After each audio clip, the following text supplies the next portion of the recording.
Christian has shown us was given us some general background on how cloud systems work and specifically how Kubernetes can be exploited. We have been using containers before, so those unfamiliar might already see a link. In this talk, I'm not going to show how you can exploit Kubernetes systems like Google Kubernetes Engine in order to parallelize uncertainty quantification applications through Umbrage, and also briefly mention how we are planning to also support more traditional HPC setups in case you don't have access to cloud systems with full container support. All right, but first of all, what is our wish list for scaling up uncertainty quantification applications? Ideally, we would like to avoid having to set up our models in a sort of machine-specific sense. So for example, on traditional supercomputing systems, you have to work with certain given compilers that might be available, certain given dependencies. Everything else you typically have to make work with the existing tools and build them yourself, especially when you think about building an entire software stack that encompasses both advanced uncertainty quantification and advanced models. This can be quite a bit of engineering effort, as you might imagine. In addition, of course, in order to scale up, we'd like to run a large number of independent model instances, which in turn themselves may be parallelized. And again, in the spirit of Umbrage, we would like to have sort of a single entry point where ideally existing Umbrage UQ software can just be hooked up to any model running on such a cluster. All right, so how can we tick off this list? So first of all, avoiding machine-specific setup. We've already seen how we can exploit containerization in order to obtain portable simulation models. So that's essentially our first tick. So we would like to have containers, and then essentially we get this portability for free. We would like to run many parallel instances. So should we go with traditional HPC or with cloud? It depends a bit on what you would like to have. So far, we have preferred cloud environments because we have container support baked in.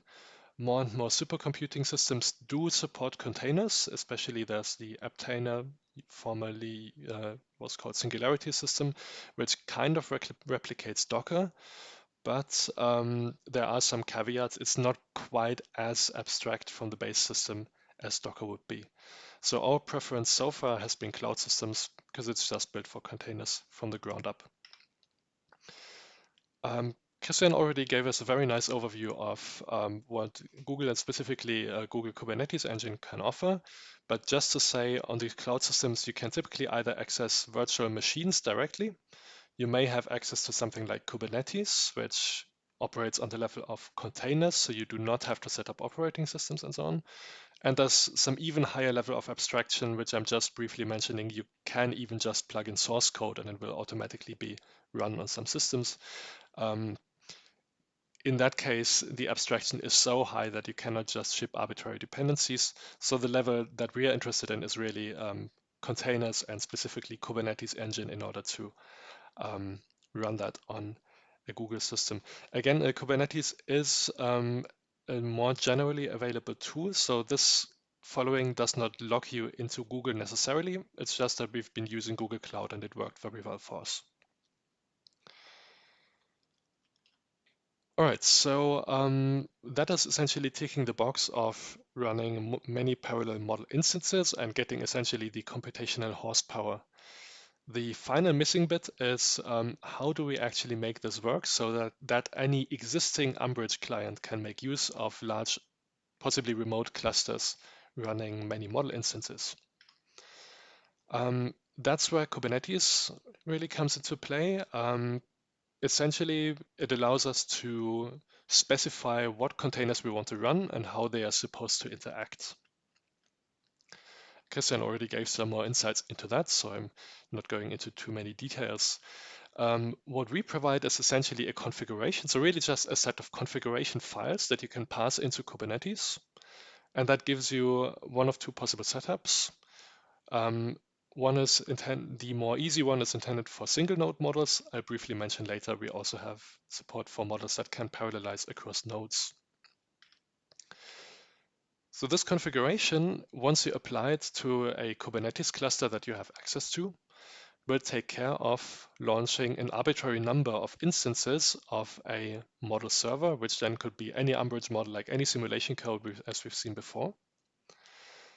It will, in front of these model instances, place a load balancer that then takes model evaluation requests from any Umbrage client. What's really interesting is that the model container itself just receives evaluation requests through Umbrage. So from the perspective of the model, nothing changes from just running in a container on your laptop, for example. So no sort of server or HPC system specific adaptation is needed if you go the container and Kubernetes route. On the other hand, the UQ client still just speaks the Umbrage protocol in order to request model evaluation. So again, any Umbrage client that we've been using so far in the tutorials, you can also point to such a remote cluster, and the load balancer will handle taking these requests and forwarding to a model. The most interesting thing about this setup is, and that's the only thing that has really changed from the previous local setups that we've worked with, is that your UQ software may now make concurrent requests to that cluster, and the load balancer will handle distributing work across your model instances. This means we can now really abstract away the parallelization on the UQ side, and we can just have something like a thread parallel UQ code, for example, written in Python, or something like a parallel loop in MATLAB running on your laptop. And our setup takes care of distributing work between the model instances, no matter what that model is. Again, this configuration is available as config files that we provide, so you can just apply it to any Kubernetes cluster that you have access to, and you get exactly that setup. The only thing that you may have to change is the model that you want to run. So this setup really ticks all the three boxes that we would have liked. Speaking about specifying your own model, it all comes down to config files, as I said, and one of these config files is the model.yaml, where you can specify how many instances of your model you want to run, how many CPU and memory allocations this is supposed to request, and of course you specify the name of the container image as we did before. So this one is one of the models that you find in the Umbrage benchmark and model library. You can just plug that in. You can also give it any other Docker image that you have published on Docker Hub, or you could technically also upload your own models to the cluster in a way. This is really the only things that you need to adapt from this configuration in order to get a cluster set up with an arbitrary number of model instances of whatever Umbrage model you happen to be working with, whether it's an existing one or one that you defined yourself. Just to briefly show, we did some simple scalability testing, running a couple of hundred instances of a simulation model. I think we've since done some, some larger testing than that. But as you can see, the overhead is quite negligible, at least for these models that take just a couple of seconds to evaluate. You can have hundreds of instances running in parallel, and you won't get significant overhead just by distributing work. We've also done this much larger application that I already briefly mentioned at the very beginning, where we used 2800 processor cores on GKE in order to run 100 parallel instances of this tsunami model. In particular, we might use a multi-level method, but that's something that doesn't matter too much here. Again, the interesting bit is we could use an existing uncertainty quantification software, a pretty advanced one, just by passing an Umbrage model into it. It could then offload simulation runs to a cluster. And again, we had cases like parallel for loop, parallelized MATLAB codes, remote controlling, a Fortran written simulation code. Setups like this are quite easily possible here. All right, so I'll do a very quick demo. Christian already showed that there's a nice GUI option for setting up Kubernetes clusters on GKE. In this case, I've used a terminal, but that doesn't make any fundamental difference. How exactly you obtain a Kubernetes cluster, this is kind of up to you. You might already have one. If you don't, you might, for example, go to Google or some other public cloud provider and follow their instructions. We have some instructions for Google Cloud on our documentation because that's what we just happen to be using, and as I said, works well for us. So this cluster is empty. Get pods essentially tells us what is running on that cluster. So from this completely bare bones empty cluster, how do we get something running? In the Umbrage documentation, we've got a section called Kubernetes, where we can really just go through step by step. Well, I've already cloned the Umbrage repository, so we don't need to do that. But I can really just copy over instructions because these are predefined configurations. So first of all, we're using the Helm tool here, which is going to help us set up this load balancer. But again, there's nothing specific I have to do. This is really just a default configuration that we pick. Once this load balancer is available, we apply a configuration file. So this is one of these YAML files that we provide as part of our repository. You can really just tell Kubernetes to apply that configuration. You don't even need to see the insides of this configuration file because that's just producing the setup that we are using for generic Umbrage model. Any Umbrage model will work with that.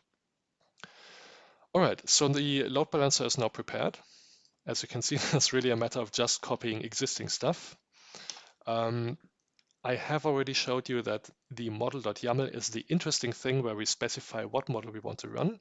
So again, here we've got the name of the image that we want to run. And in this case, I have adapted the number of replicas, so the number of model instances I want to have, to the number 28, because that's just the size of this small test cluster that this can accommodate. Again, we just apply this configuration file. And now we can again go get pods and have a look at what's running on the cluster. And you can see now these are these 28 instances of this existing model container now coming up. And you can see they are now already running and ready to be connected to now from any Umbrage client. This is pretty much it. All that you have to do is go to this model.yaml file, replace the image with something else, and you get the exact same configuration that I now have, except for your own model or for some other model someone else has published. That's pretty much it. All that we need now in order to connect to that is an address. So again, we just can use a predefined command here in order to find the address of the cluster, or specifically of that load balancer. And then we can go ahead and make requests to it. So we're going to go for the external IP here. And we can go to the regular Umbrage clients that we had before. I'm going to point it to this IP address instead of a local model now. And it's connecting as usual. So I'm getting the input sizes of the model, getting the output sizes. It tells me what models the server offers. And in this particular case, the Umbrage client is set up to put in a 2-dimension parameter. This model expects 16, so that's complaining. But as you can see, you can connect to this model with any Umbrage client as usual, regardless of programming languages.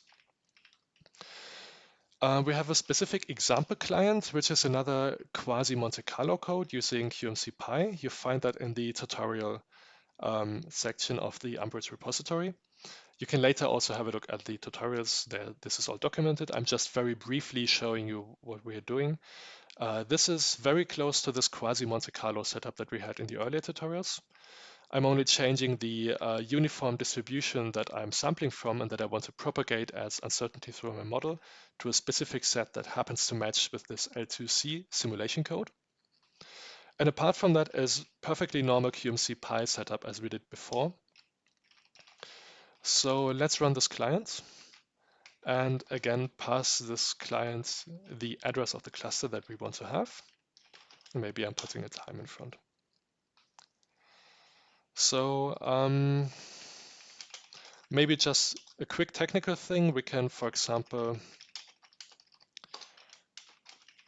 enter one of these running containers and execute the top. What we see now is that inside this container on the cluster, there's an instance of this L2C model consuming a lot of CPU resources actually doing the computations of that model. As you can see, this instance of the model is fairly fast to compute, so we should have some relatively quick results pretty soon. similar output I would have gotten if I had gone into any of the other containers, because they all now execute these model requests in parallel.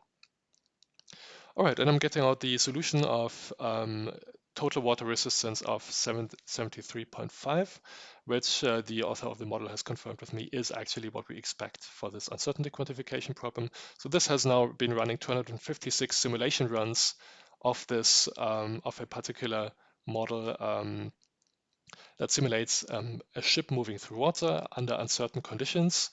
And the output from these 256 runs is then collected by QMCPy and hashed together into an expected value of 73.5. So mathematically, this is a fairly simple thing that we've done. But what's quite impressive is that we have a thread parallel Python code doing quasi-Monte Carlo on a laptop, while the actual model computations, these 256 simulation runs, have been performed by a remote cluster that has considerably higher horsepower than my own laptop does. Again, the only thing that we really had to change from the previous QMCPy setup is, well, the distribution that we sample from, because we now have a different simulation problem. But most importantly, it's enough to tell QMCPy to just use 28 threads, and we get a parallel execution that our that our Kubernetes setup distributes among the model instances that we have running remotely.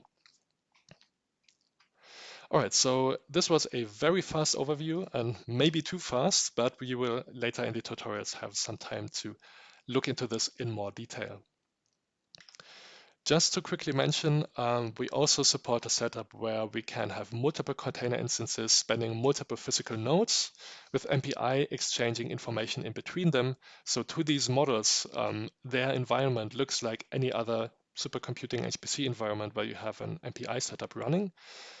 The only thing that's, again, really different is our setup takes care of connecting them through MPI. Our setup takes care of running multiple instances of these now parallel groups that each of them have their own very independent MPI setup, basically. And you can parallelize in the exact same way that I have just briefly demonstrated.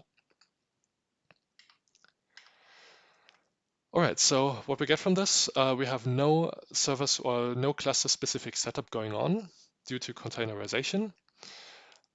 We provide reusable configurations that you can just apply in order to get the same setup. We are working on some support for traditional HPC systems. This is not going to be quite as convenient, since containers are not as fully supported as it would be on cloud environments, but at least you can get kind of close if, for example, in the academic world, you only get access to HPC systems. Finally, the idea is that simple UQ codes, possibly even just running in parallel on a laptop using threads or something very simple, can offload many parallel runs to really powerful remote clusters, scaling up to thousands of processor cores.